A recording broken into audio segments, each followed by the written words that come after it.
ವೀಕ್ಷಕರೇ, ಸ್ನೇಹಿತ ಮಿತ್ರರೇ, ಇತ್ತೀಚೆಗೆ ಕೇಂದ್ರ ಸಚಿವ ವಿ ಸೋಮಣ್ಣ ಕೇಂದ್ರ ಗೃಹ ಹಾಗೂ ಸಹಕಾರ ಸಚಿವ ಅಮಿತ್ ಶಾ ಅವರನ್ನು ಭೇಟಿಯಾಗಿ ಕರ್ನಾಟಕ ರಾಜ್ಯದಲ್ಲಿರುವ ಕಾಡುಗೊಲ್ಲ ಸಮುದಾಯವನ್ನು ಎಸ್ಟಿ ಮೀಸಲು ಪಟ್ಟಿಗೆ ಸೇರಿಸಲು ತಾವು ಮನಸ್ಸು ಮಾಡಬೇಕೆಂದು, ಜೊತೆಗೆ ಕೇಂದ್ರ ಬುಡಕಟ್ಟು ವ್ಯವಹಾರಗಳ ಸಚಿವಾಲಯಕ್ಕೆ ಸೂಕ್ತ ನಿರ್ದೇಶನ ನೀಡುವಂತೆ ಕೋರಿರುವ ಪತ್ರ ಹಾಗೂ ಫೋಟೋ ಕಾಡುಗೊಲ್ಲ ಸಮುದಾಯದ ವಾಟ್ಸಪ್ ಗ್ರೂಪುಗಳಲ್ಲಿ ವೈರಲ್ ಆಗುತ್ತಿದ್ದು, ಅದರಲ್ಲಿ ಬಿಜೆಪಿಯಲ್ಲಿ ಗುರುತಿಸಿಕೊಂಡಿರುವ ಸಮುದಾಯದ ಕೆಲ ಮುಖಂಡರು, ಕಾರ್ಯಕರ್ತರು ಹೆಂಗೆ ನಮ್ಮ ಸೋಮಣ್ಣ ನೋಡ್ರಿ, ಇಷ್ಟರಲ್ಲೇ ನಮ್ಮ ಸಮುದಾಯಕ್ಕೆ ಎಸ್ಟಿ ಮೀಸಲಾತಿ ಸಿಗುತ್ತೆ, ಅವಾಗ ನೋಡಿ ನಮ್ಮ ಜನ ಮುಂಬರುವ ಹಿರಿಯೂರು ವಿಧಾನಸಭೆ ಉಪಚುನಾವಣೆ ಸೇರಿದಂತೆ ಎಲ್ಲ ಚುನಾವಣೆಗಳಲ್ಲೂ ಸಾಲಿಡ್ ಬಿಜೆಪಿ ಬೆಂಬಲಿಸಿಬಿಡ್ತಾರೆ ಅಂತ ಉಗಿ ಅಲ್ಲಲ್ಲ ಹೊಗೆ ಬಂಡಿ ಬಿಡ್ತಾ ಇದ್ರೆ, ಇತ್ತ ಕಾಂಗ್ರೆಸ್ಸಿಗರು ನಾವೇನು ಕಮ್ಮಿ ಎನ್ನುವಂತೆ ಸಾಕು ಸುಮ್ಮನಿರಪ್ಪ, ನಮ್ಮ ಕಾಂಗ್ರೆಸ್ ಸರ್ಕಾರ ಕ್ಯಾಬಿನೆಟ್ನಲ್ಲಿ ನಿರ್ಧಾರ ಮಾಡಿ ಕೇಂದ್ರಕ್ಕೆ ಶಿಫಾರಸು ಮಾಡದಿದ್ದರೆ ಆ ವಿಚಾರ ಅದೆಲ್ಲಿ ಚಾಲ್ತಿಗೆ ಬರ್ತಾ ಇತ್ತು ಅಂತ ಬ್ಯಾಟಿಂಗಿಗೆ ಇಳಿದಿದ್ದಾರೆ. ಇತ್ತ JDSನಲ್ಲಿ ಗುರುತಿಸಿಕೊಂಡಿರುವ ಕಾಡುಗೊಲ್ಲ ಕೆಲ ಮಂದಿ, ನೀವಿಬ್ರು ಸುಮ್ಮನಿರಪ್ಪ, ನಮ್ಮ ದೇವೇಗೌಡರು ಕಳೆದ ಬಾರಿ ಮೋದಿ ಜೊತೆ ಮಾತಾಡಿ ಮೀಸಲಾತಿ ಕೊಡಿಸೋಕೆ ಶತಪ್ರಯತ್ನ ಮಾಡಿದ್ದಾರೆ ಅಂತ ಅವರು JDS ವರಿಷ್ಠರ ಪರ ಮಜಬೂತ್ ಬ್ಯಾಟಿಂಗ್ ಮಾಡ್ತಾ ಇದ್ದಾರೆ.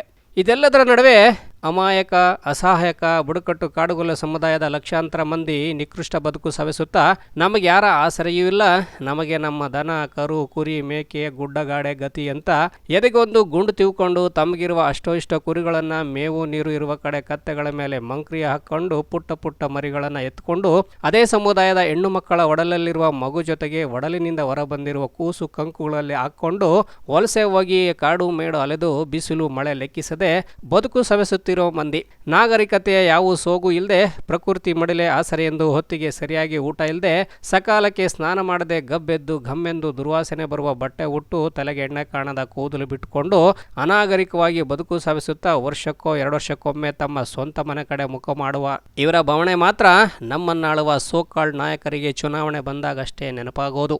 ಈ ಎಲ್ಲ ಬೆಳವಣಿಗೆಗಳ ನಡುವೆ ಈ ಸಮುದಾಯಕ್ಕೆ ಒಬ್ಬ ನಾಯಕ ಬೇಕು, ಶಕ್ತಿಸೌಧ ಅಂದರೆ ವಿಧಾನಸೌಧದಲ್ಲಿ ಈ ಸಮುದಾಯದ ಪರ ಧ್ವನಿ ಎತ್ತುವ ನಾಯಕ ಬೇಕು ಎಂದು ಶತಮಾನಗಳಿಂದ ಹೋರಾಟ ಮಾಡುವ ಈ ಮಂದಿಗೆ ಸ್ವತಂತ್ರ ಬಂದು ಇಷ್ಟು ವರ್ಷ ಕಳೆದರೂ ಶಾಶ್ವತವಾಗಿ ಒಬ್ಬನೇ ಒಬ್ಬ ನಾಯಕನನ್ನು ಉಳಿಸಿಕೊಳ್ಳಲಾಗಿಲ್ಲ. ಅದಕ್ಕೆ ಕಾರಣ ಇಲ್ಲಿದೆ ನೋಡಿ. ನಾನು ಮಾತಾಡೋ ಯಾವ ವಿಷಯಗಳು ನಿಮ್ಗೆ ಯಾರಿಗೂ ಅರ್ಥ ಆಗಲ್ಲ. ಅಕಸ್ಮಾತ್ ಯಾರಿಗಾರ ಅರ್ಥ ಆದ್ರೂ ಅವನು ಪಕ್ಕದಲ್ಲೋನ್ ಹೇಳಲ್ಲ. ಯಾಕಂದ್ರೆ ಅವನಿಗೆ ಇವನ್ ಕಂಡ್ರಾಗಲ್ಲ, ಇವನಿಗೆ ಅವನ್ ಕಂಡ್ರಾಗಲ್ಲ. ನಿಮ್ಗಳಿಗೆ ಯಾರು ಕಂಡ್ರೆ ಯಾರಿಗೂ ಆಗಲ್ಲ. ಒಟ್ಟಿನಲ್ಲಿ ಯಾರು ಉದ್ಧಾರ ಆಗಲ್ಲ. I am sorry to say this. Upendra ತನ್ನ ಸಿನಿಮಾ ಒಂದರಲ್ಲಿ ಹೇಳಿರುವ ಈ ಡೈಲಾಗು ಸದ್ಯ ಕಾಡುಗೊಲ್ಲ ಸಮುದಾಯದಲ್ಲಿ ನಡೆಯುತ್ತಿರುವ ಬೆಳವಣಿಗೆಗೆ ಹೆಚ್ಚು ಸೂಕ್ತ ಅಂದರೆ ಅತಿಶಯೋಕ್ತಿ ಏನಲ್ಲ ಅಲ್ವಾ? ಉದಾಹರಣೆಗೆ, ಈಗ ಎದುರಾಗಿರುವ ಹಿರಿಯೂರು ಉಪಚುನಾವಣೆ ಕ್ಷೇತ್ರದಲ್ಲಿ ಸಮುದಾಯ ಹೆಚ್ಚಿದೆ ಅನ್ನೋ ಒಂದೇ ಒಂದು ಕಾರಣಕ್ಕೆ ಅರ್ಧ ಡಜನ್ಗೂ ಹೆಚ್ಚು ಜನ ಒಂದೊಂದು ಪಕ್ಷದ ಬಾಲ ಹಿಡ್ಕೊಂಡು ನಾನ್ MLA ಕ್ಯಾಂಡಿಡೇಟು ಅಂತ ಕಷ್ಟಪಟ್ಟು ದುಡಿದಿರುವ ಅಷ್ಟೋ ಇಷ್ಟು ಹಣವನ್ನು ವ್ಯಯ ಮಾಡ್ತಾ ಇರೋದೇ ಸಾಕ್ಷಿ ಅಲ್ವಾ?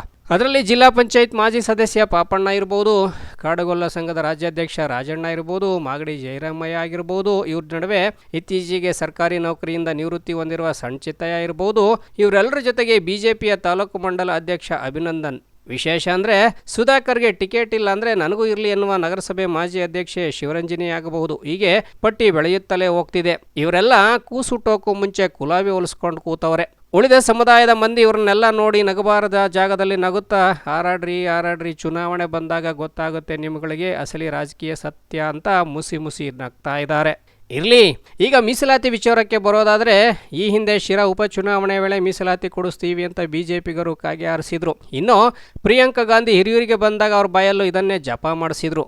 ಸಂಸತ್ತು ಚುನಾವಣೆ ವೇಳೆ ಬಿಜೆಪಿಗರು ಇದೇ ಪೊಳ್ಳು ಭರವಸೆ ನೀಡಿ ಚಿತ್ರದುರ್ಗ ಹಾಗೂ ತುಮಕೂರು ಸಂಸತ್ ಚುನಾವಣೆಯಲ್ಲಿ ಬಿಜೆಪಿ ಅಭ್ಯರ್ಥಿ ಗೆಲ್ಲಿಸಿಕೊಳ್ಳುವಲ್ಲಿ ಯಶಸ್ವಿಯಾಗಿದ್ರು. ಇನ್ನು JDS ವರಿಷ್ಠರು ಕೂಡ ಎಸ್ಟಿ ಮೀಸಲಾತಿ ಆಗೇ ಬಿಡ್ತು ಎಂಬಂತೆ ಕಪಟ ನಾಟಕ ಮಾಡಿದ್ರು. ಹಾಸನದ ಅರಸೀಕೆರೆ ಶಿವಲಿಂಗೇಗೌಡ ಸದನದಲ್ಲಿ ಈ ಸಮುದಾಯದ ಮೀಸಲಾತಿ ಬಗ್ಗೆ ಮಾತಾಡಿ ಸಮುದಾಯದ ಮುಖಂಡರಿಂದ ಹಾರ ತೂರಾಯಿ ಹಾಕಿಸಿಕೊಂಡು 2023ರ ವಿಧಾನಸಭೆಯ ಚುನಾವಣೆಯಲ್ಲಿ ಗೆದ್ರು. ಹೀಗೆ ಎಲ್ಲ ಪಕ್ಷಗಳ ಬೀದಿ ನಾಟಕಗಳು, ಬೀದಿ ಮಾತುಗಳು ಬರೀ ಹುಸಿ ಭರವಸೆಗಳಾದ್ವೇ ಹೊರತು ಮೀಸಲಾತಿ ಇಂದಿಗೂ ಮರೀಚಿಕೆಯಾಗಿದೆ.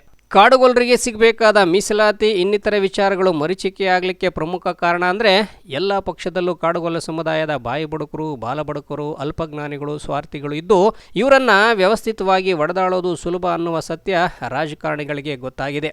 ಹಾಗಾಗಿ ಇವ್ರ ತಲೆ ಮೇಲೆ ಮೀಸಲಾತಿ ಅನ್ನೋ ಕತ್ತಿಯನ್ನು ಸದಾ ತೂಗುತ್ತಾ ತಮ್ಮ ರಾಜಕೀಯ ಮೇಲಾಟವಾಡ್ತಾ ಇದ್ದಾರೆ. ಇದಕ್ಕೆಲ್ಲ ಪರಿಹಾರ ಯಾವಾಗ ಸಿಗುತ್ತೋ ಅಥವಾ ಮತ್ತೊಂದು ಸ್ವಾತಂತ್ರ್ಯ ಸಂಗ್ರಾಮದಂಥ ಹೋರಾಟ ಅಗತ್ಯವಾಗುತ್ತೋ, ಇಲ್ವೇ ಆ ಸಮುದಾಯದಲ್ಲಿ ಹುಟ್ಟಿ ನಮಗೆ ಯಾಕೆ ಉಸಾಬರಿ ನೀರಾವರಿ ಎನ್ನುವ ಸಾಮಾಜಿಕವಾಗಿ ಸದೃಢವಾಗಿರುವ ಮಂದಿಯ ಜೊತೆಗೆ ಬಣ್ಣ ಹಾಕೊಂಡು ಅಗಲವೇಷ ತೊಟ್ಟ ಮಂದಿಯೇ ಯೋಚಿಸಿ ಸರಿಯಾದ ದಿಕ್ಕಲ್ಲಿ ಸಮುದಾಯ ನಡೆಸುವ ನಿಟ್ಟಿನಲ್ಲಿ ಯೋಚಿಸಿದಾಗ ಮಾತ್ರ ಸಾಧ್ಯವೇ ಹೊರತು ಬೇರೆ ಯಾರಿಂದಾನೂ ಏನೂ ಆಗುವಂತ ಕಾಲ ಇದಲ್ಲ.